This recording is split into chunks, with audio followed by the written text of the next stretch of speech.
Wanna go higher?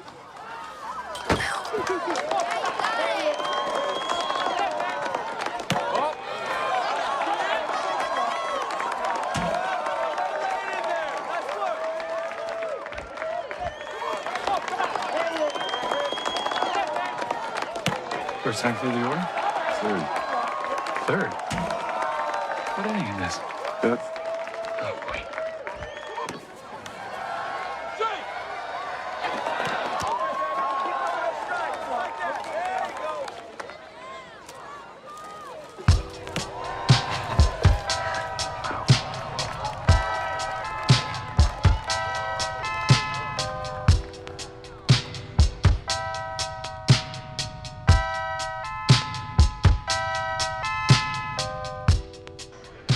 Welcome to The Night Before, a movie podcast where my husband and I talk about the movie we watched the night before.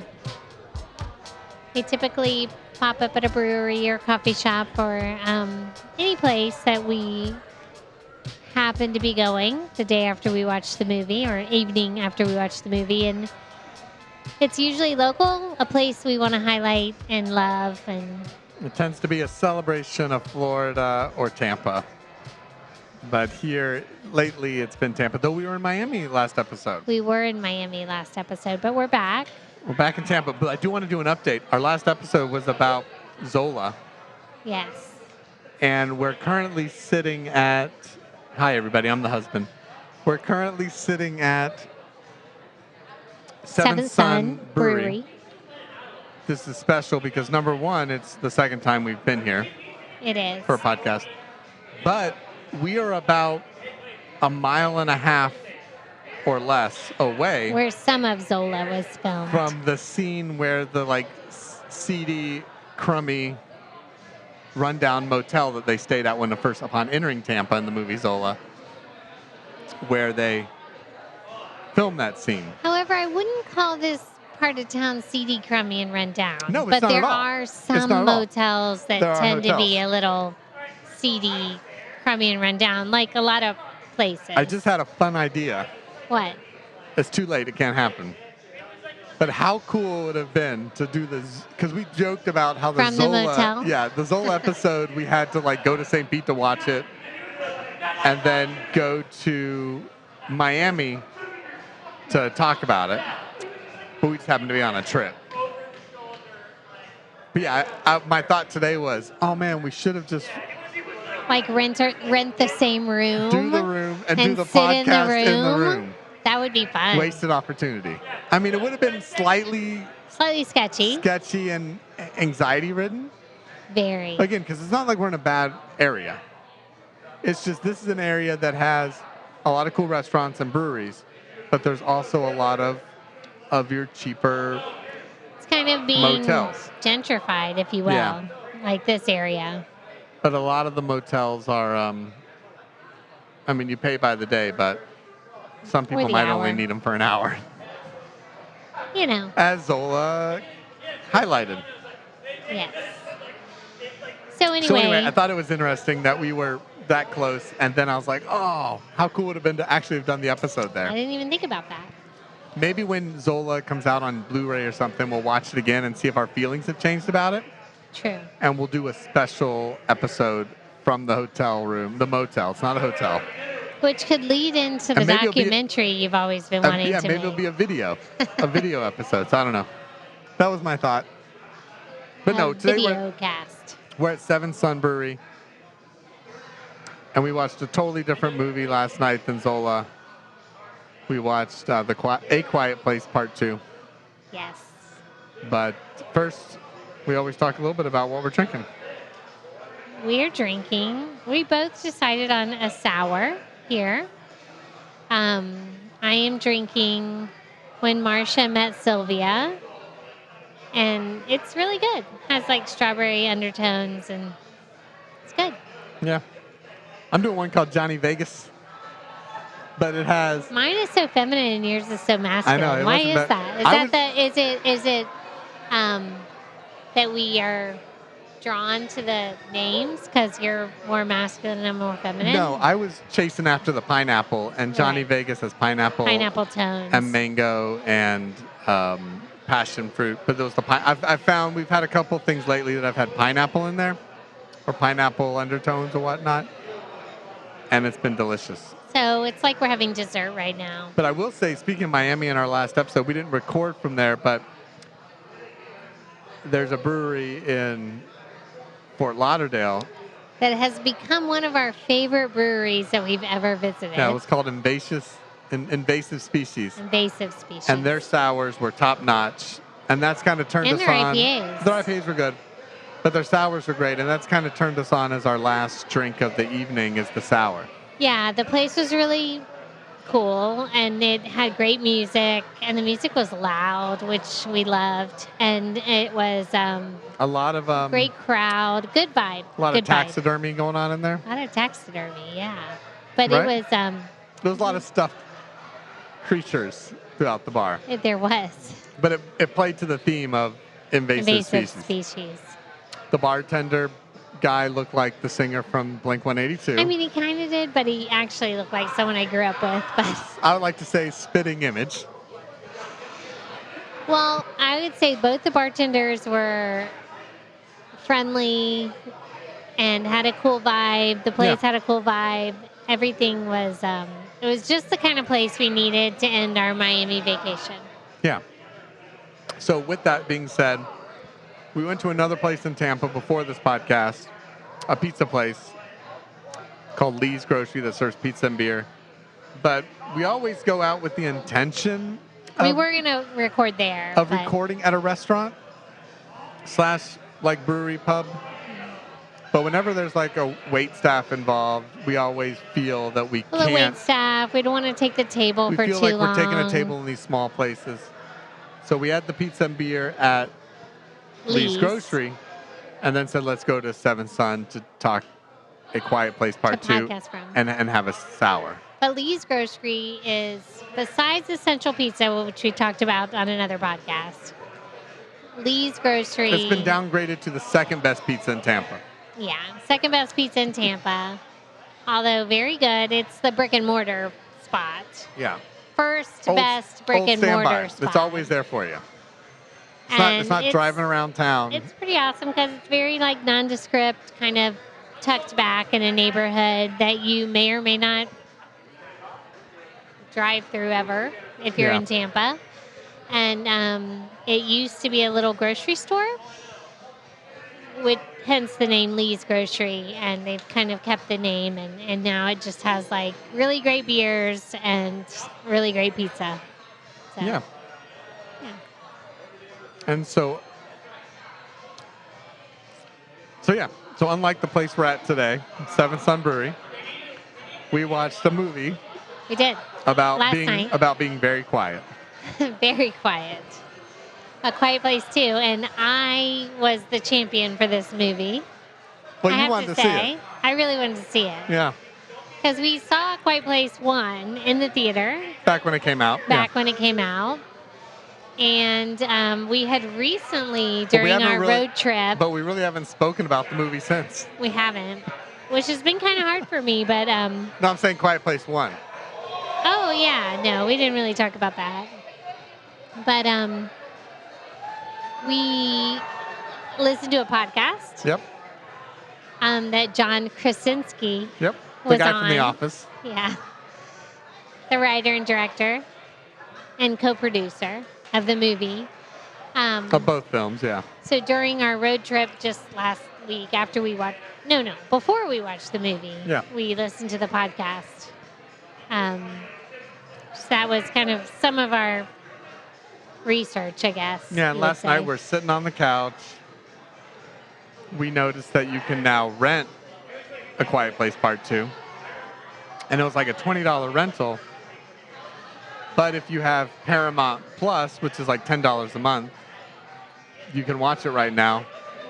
Or Get the 7-day free you trial, can y'all. sign up for the 7-day free trial like we did Yeah. and watch A Quiet Place Part 2 free And of then charge. cancel it in 7 days. Yeah. Or keep the service if you like it, but Or keep it. I'm not against Paramount. but still, a lot of options to see it. So we said, let's watch A Quiet Place Part Let's 2. do it. And I'm so glad we did. Oh, are you? You liked it? Yes. good. I'm so glad we did. That was good. You say that like that. I didn't love it. I loved it. Yeah. People are saying, do you have a memory of the first one? Yes. Do you think you like this one more than the first one? A lot of people say they like this one more I than like the first this one more. See, that's funny. I thought I liked Because I never like sequels more. But you like the first one? I'll say this. This was a better sequel than oftentimes sequels are. Yeah. But I definitely like the first one a lot more. Really? Lot okay. more. Okay. Yeah. Reason No. why. The first one was no holds barred. It was a movie made That as hadn't if- been made before. Well, not even made much before, but like it doesn't matter if we don't make another. We're not making another Quiet Place. We're making a movie called A Quiet Place, and we're gonna. It's like you're playing. I guess when people play blackjack or poker, right? Poker. They're putting all their chips on the table, right? It's like we're going big or we're going home. And spoiler alert if you haven't seen the first Quiet Place. But why do I say that? What happens in like the first 5 or 10 minutes of Quiet Place Part 1? Do you remember?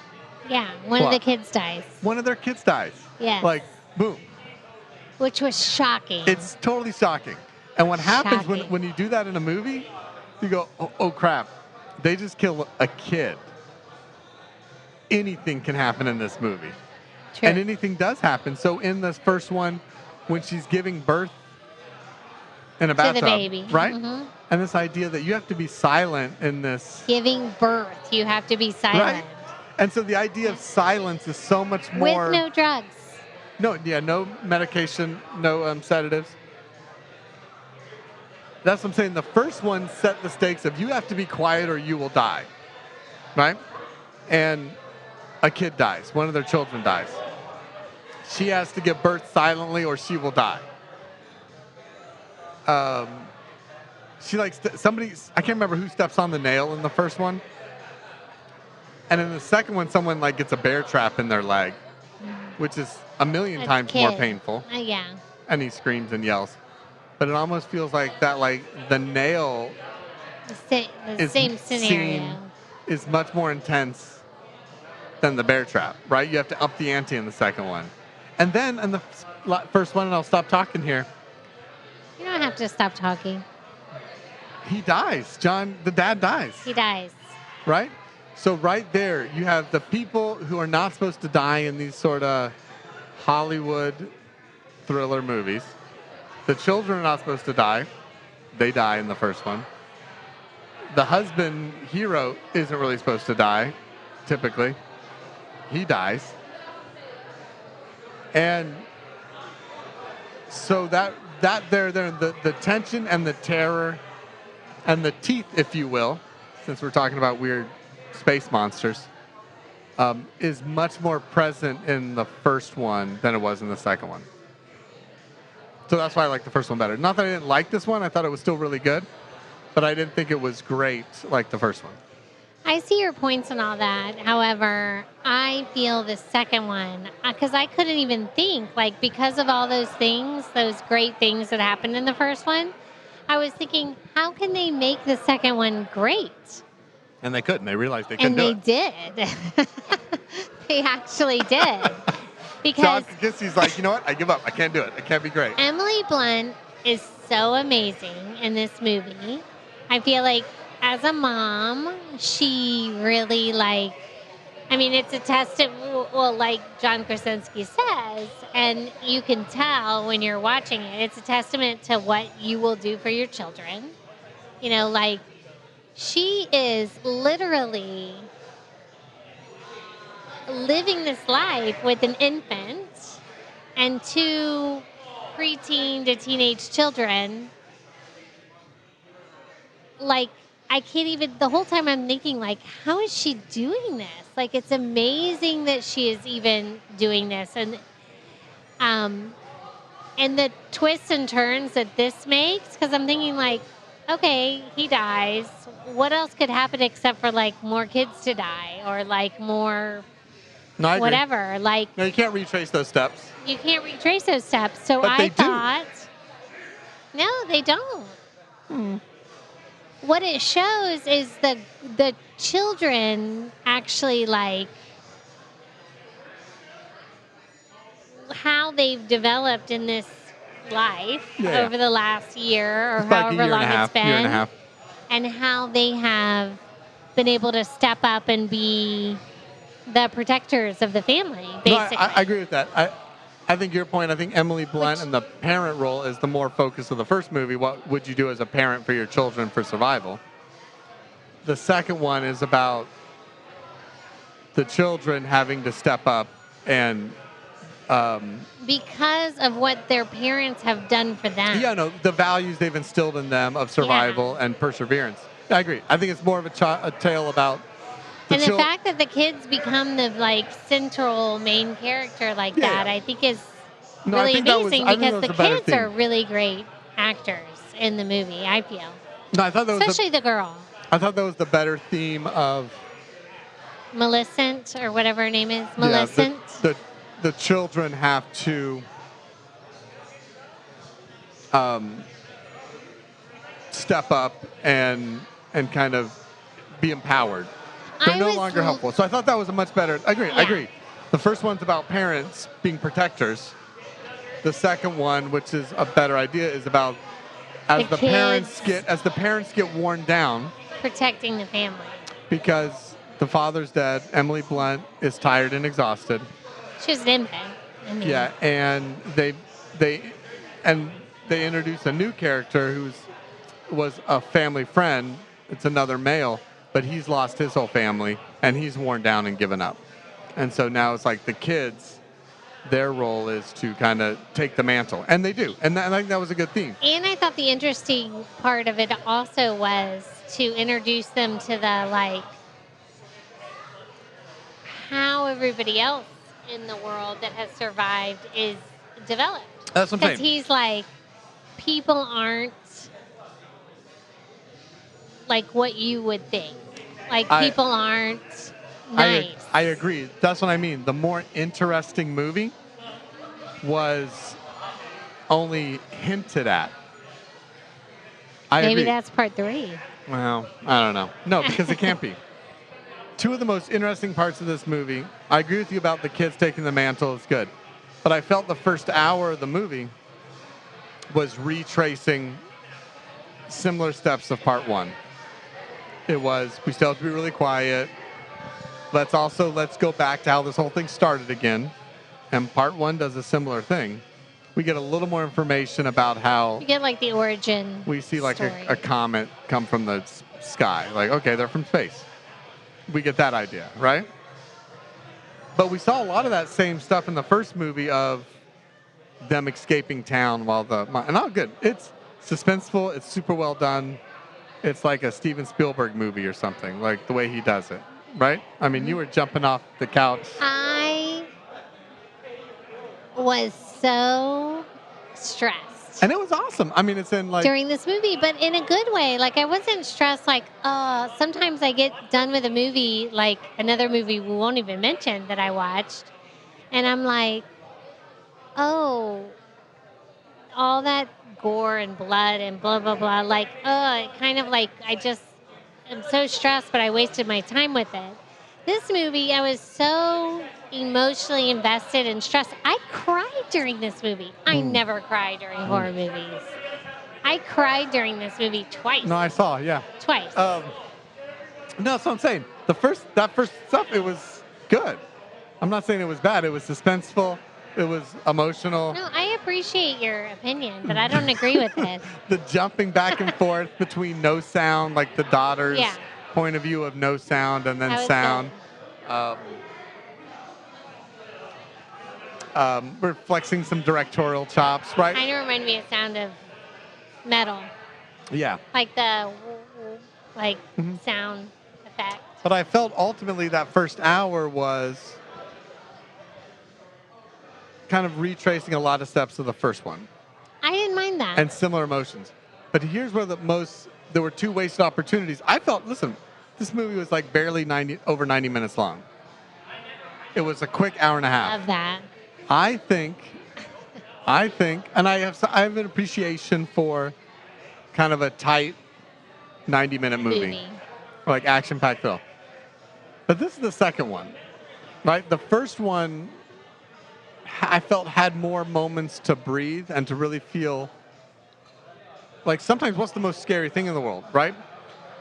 It's not when the big monster's chasing you and popping up. The most scary stuff is when you haven't heard from the monster in a long time, right?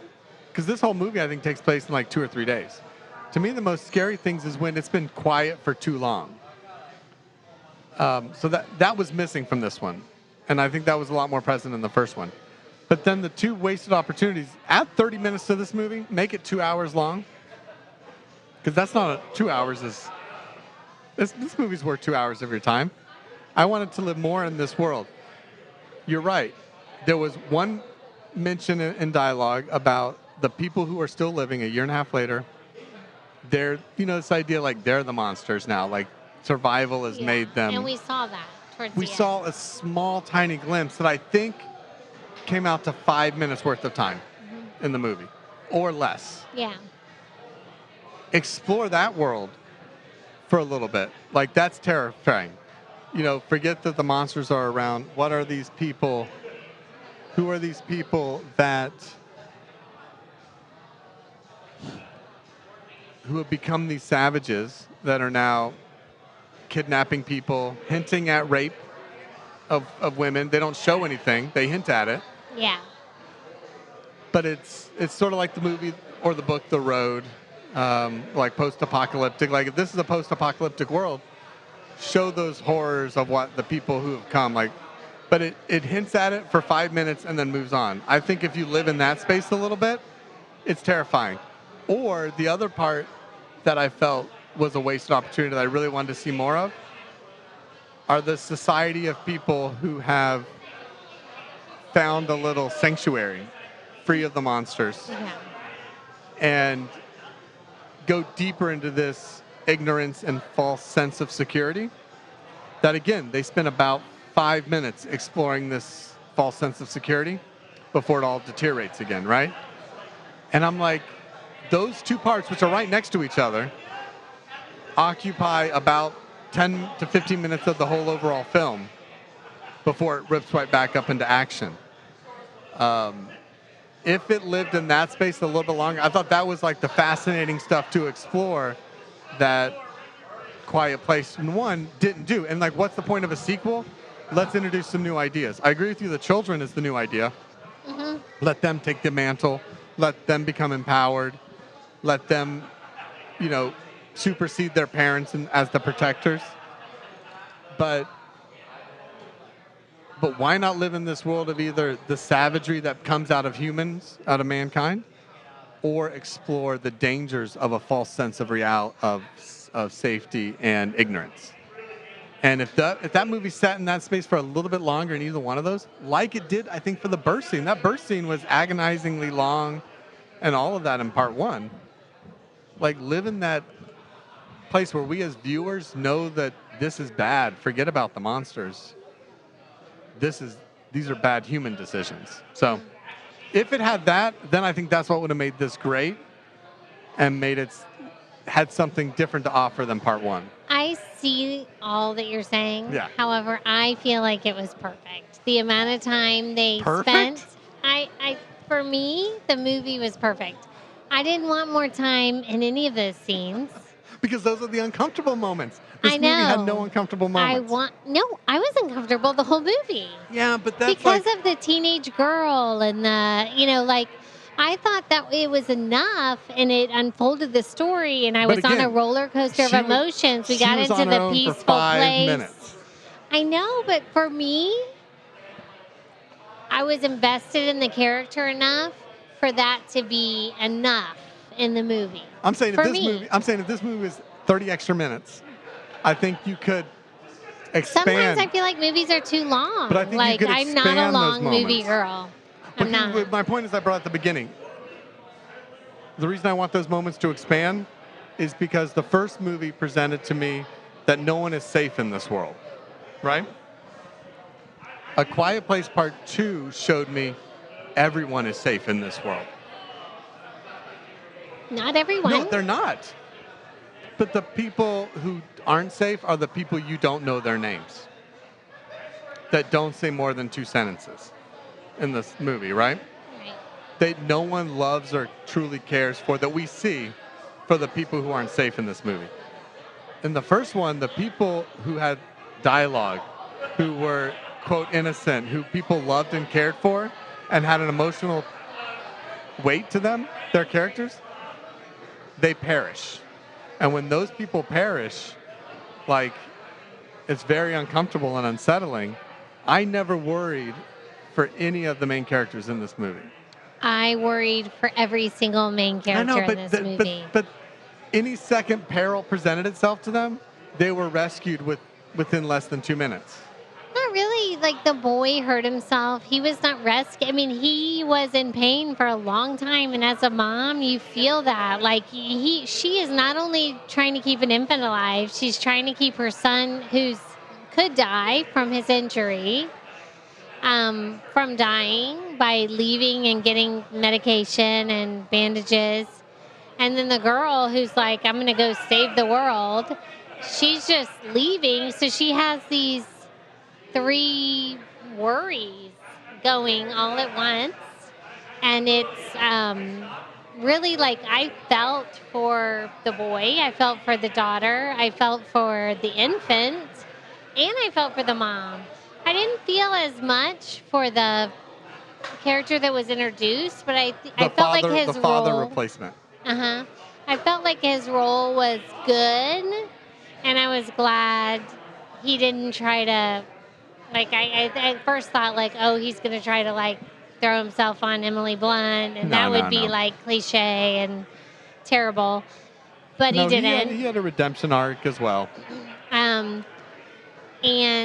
he was good. Like, his acting was good. Oh, he's Although I didn't feel for his character as much, or connect with his character as much. Although, like, when the daughter left to try to go find the radio station or whatnot, and she thought, like, you know, through different things that happened, she thought that was it. Like, she was done for. To me, that was long enough. Like, and then, of course, you know, she thought he had taken off and whatever, wasn't there to help her anymore. And I thought that was a really good scene. Like, I was emotionally invested in that scene. Like, you're 16 or 15 or however old she's supposed to be, and you are completely, you know you're going to die. You are completely alone. You don't have the things that have protected you, like the gun and the everything that she carried around. And she felt completely helpless and vulnerable. And I thought that was a great scene. And I don't agree with you at all, but I do respect your opinion. Agree with me at all. No, I'm saying it was a good movie. It just wasn't great. I thought it was great. It's. But this isn't greatest movies of all time podcast. No, it's not the greatest movies of all time. No, but again, I don't think it's a bad film. It was just, you know, when you're in this genre of kind of thriller monster movie. Which I hate typically. Yeah. I do. I do not like genre thriller monster movies typically. I felt this was an opportunity. I think you either dial in to 2 aspects, right? I think you either dial into, like, hey, we're going to up the ante with the monster and the scares and the tension. I feel like they did. And they did. Or you up the ante of, say, we're going to really dive into the emotional human impact that something of 474 days would do. Because that's what it says. But I feel like they did both. I think that's their problem. I think you commit to one or the other. Oh, they tried to do both. I see. When you put a thing on there, a graphic that says day 474, that should feel devastating. Especially even thinking in a world like COVID, though it was made pre-COVID. It came out post-COVID. But just thinking about the extent of time and, like, though this is a drastically different thing, like majority of the population destroyed and killed, and you're afraid to do anything or else every sound you make, you get killed. To think about the emotional and psychological impact that would have on anyone after 474 days, what I would love is like lean into that, John. Like you got your audience. Everybody loved A Quiet Place 2, Part 1, I mean. They're going to come along with Quiet Place Part 2. Take this as the depth of, yeah, there'll be some monsters still, but this is really about where humanity and society would be 474 days later. But I feel like I saw that. I know, you saw it. That's what I'm saying. You just saw glimpses of it, but it never felt... I saw that. Realistically, would the kids be that...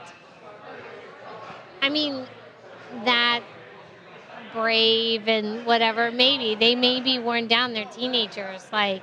But they're not. They're teenagers in circumstances that we've never seen before. They set it up that the daughter was like Dad. Right. I never give up. I persevere. I work hard. Protect. I do whatever's necessary. Yeah. And she was taking the mantle, and it's the parallel story of the friend they meet, the male character, the father replacement for him, is he has lost that drive and energy because he's lost his family. And it's the spirit and legacy of her dad. That's kind of carrying on this hope. We're not going to give up hope, right?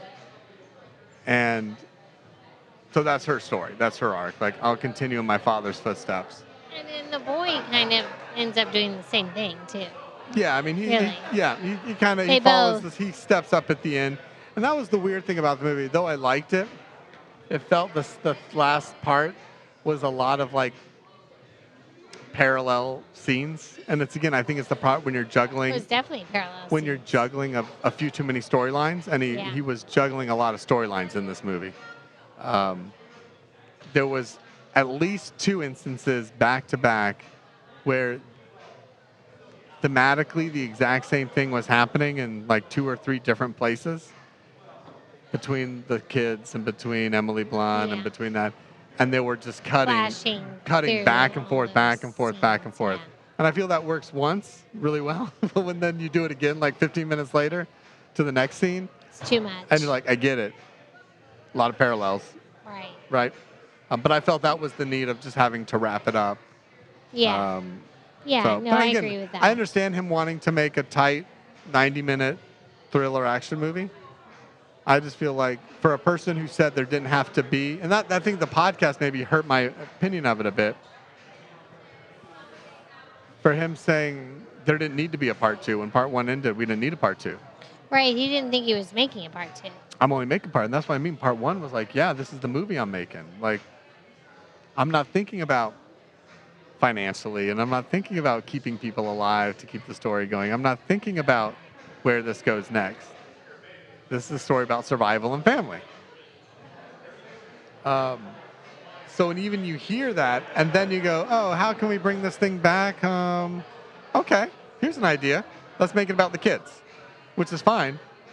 But then lean into all that is my feeling. Like, don't try to make a tight 90-minute thriller because you just did that before. I see what you're saying. I love a tight 90-minute thriller. I do. I love a tight 90-minute movie. So, I mean, I do. I appreciate it. But I do see what you're saying. I do appreciate what you're saying. Is this better than the majority of sequels, Hollywood sequels? Yes.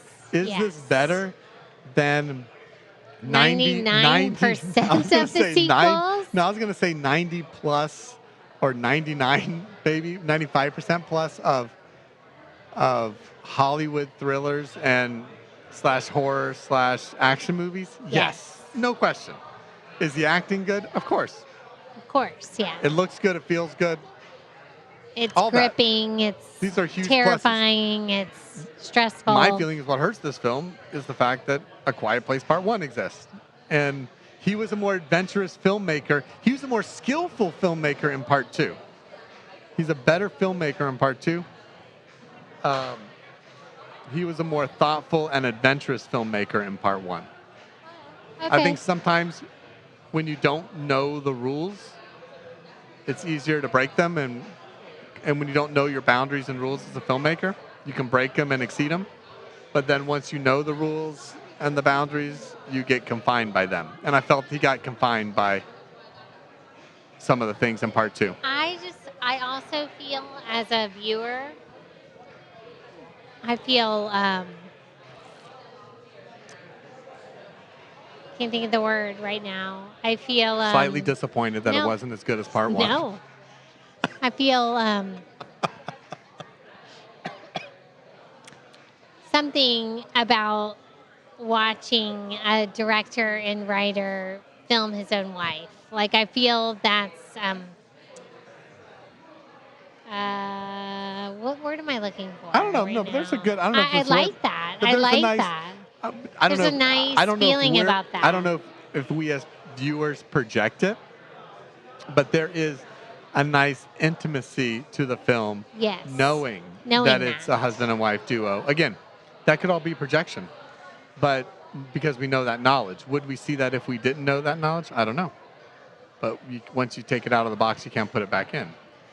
I But love I see what a you mean. husband and wife duo, like a relationship, like an intimacy like that. I mean, it has to be very intimate to be able to film your wife in these like tragic, like I'm thinking in some of the scenes, I am even thinking, Well, you like, think it's this almost has to be difficult to film your wife in this scene. Well, it's almost like an exercise or workshop in just emotional scenarios. Yeah. That, though you might obviously won't have. Fascinating. I'm thinking of the Yeah. word fascinating. You- It fascinates me to see a movie filmed and directed by Yeah, her husband. That's all. and I think they did a good job overall. And they're adorable too, so that helps. No, but don't get me wrong, I didn't hate A Quiet Place 2. I really liked it. No, I know you didn't. But if I'm going to get critical about it, or hold it as I want you to be critical. or to hold the candle of comparison, Yeah. so I'll be honest, Quiet Place 1, that's why I asked you at the beginning, we haven't really thought about it or talked about it since we saw it in the theater. There are moments and scenes in that movie that I've only seen it once, but still stick with me. That part 2, I'm almost, I think maybe I Forgotten need to about it. go back and watch I Quiet just Place forgotten about 1 it. because I'm not have as good of a memory as you do. yeah. But no, I definitely respect your opinion, and I feel. No, I'm glad you I really feel, liked it. I really enjoyed You it. had a fun time with it, too. I had a fun time with it. It looked good on the TV. It's like in 4K. I was good about sound. to bite your fingers off during the whole movie. I was bummed when it ended, I'll be honest. And I was like, oh, okay. Yeah, me too. I want a little bit more. I was too. I liked But like I it. said, I wanted to live in the space of those key moments. I didn't have to live on the space with those weird savage people. But the false sense of safety folks, it almost felt like Lost a little It bit. did. I was like, thinking oh. the same thing. I was like, oh, this is the others this on Lost. this is a TV series. No, when it popped up, it really was. I go, oh, these are the others. I felt great when they got to that space. Because remember on Lost, like when Jack and Sawyer and them, they discover Ben Linus and the others. Mm-hmm. And their whole little camp and houses and Yeah. just like kumbaya moment. Yeah, And that's they're how like, you feel. and they're like, what the heck is going on here? We've been stuck on this weird island, and there's these people just living life. And That's what those folks were on this movie, and that's why I just wanted. that felt good, and I thought the whole time I was thinking, but their dilemma is, we got to go get mom and baby I and know brother. we're thinking we got to get them. But that is not what We're thinking they're going to save the world. occurred. But what I really wanted it to be is like, hey y'all, there's like no world outside of this little sanctuary. Island. And you know what? Like we shouldn't be all happy and relaxing because death and danger lurks Everywhere. all around us. And I just wanted them to live in that space a little bit longer, kind of like Lost did, right? Like we're gonna pull the tablecloth from out from under you. We're gonna just like yank it, and it does that in this movie. I just felt it shifted way too quick, but you're right. I That would have can been see a that. cool TV series. Call it A Quiet Place, the series, and it's all about the The impending quiet danger. island. Right. Think about Lost, right? The smoke monster only shows up every once in a while. Right. But when it does, it's terrifying. Right. And it's the same thing. Have these sound monster things show up every once in a while, and it's terrifying. Yeah. So that's the quiet place I wanted a little bit more. And I know I can't get what I want, but Can't always get what you want, babe. here's the thing. If they didn't show me any of that stuff, I might not have had these complaints. But because he introduced these ideas, Yeah. I was like, ooh, I loved the there's- Sanctuary Island. there's I your did. golden nugget of an idea Yeah. for a sequel. Oh, that you know you get good ideas. I was like, oh, there's the really good idea. There it is. You just didn't mind that one. You left that little nugget alone Yeah. and you moved on. So I know. But it was fun. I really enjoyed our movie last night.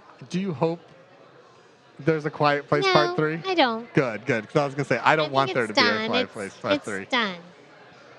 I don't think I want a Quiet Place Part 3. What I about think a Quiet Place prequel where they explain the more kids where are going to these be things too came old, from? too. I mean, No, I'm saying a prequel to explain where these things came from. but they kind of explained it in this Or one. or how about a Quiet Place thing where they explore other folks who lived and survived amongst all this, not our Emily Blunt family. No, Emily Blunt makes the movie. And I think they're done with A Quiet Place. Right, no I more really Quiet do. Place. You heard it here first. I'm good. I'm satisfied. All right. But I don't you think know, there'll be any more, but who knows? You never know. You never know. All right. But it was fun. So that's that. I don't know That's what our that. next movie is because we never know. We never know. It's all up in the air. And my sour's gone. Johnny Vegas has My left the sour's building. almost done. But oh yeah, we can still cheer. Cheers. All right, here we go. And I guess until the next movie, as always, you can find us on Instagram at Night Before Podcast. If you like our podcast, you can check us out on iTunes and rate us 5 stars. Hit us subscribe. All that stuff helps. It's helpful. If you don't love it, you can send us some suggestions For Well- movies to watch. or movies, and we'll try to find ways to get that going. But yeah, give us your recs. Yeah, Give us your thoughts. be fun. You can Um, comment on Instagram. We could. Yeah. Okay. Okay. I think that's about it. All right. I guess we'll talk to you later. Okay. All right. Bye. Bye.